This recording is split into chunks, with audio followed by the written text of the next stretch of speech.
If you want to cancel your SoundCloud free trial, follow these simple steps to ensure you do it correctly and avoid any unwanted charges. Step 1. Log into your account.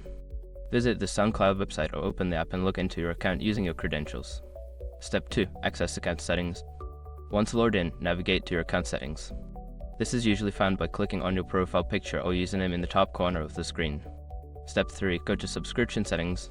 In the account settings menu, look for the subscription or billing section.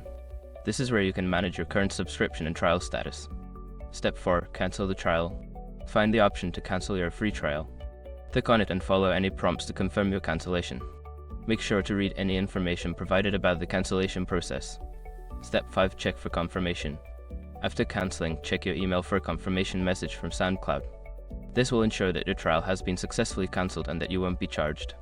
Make sure to complete these steps before the trial period ends to avoid any charges. If you have any issues, consider reaching out to SoundCloud support for assistance.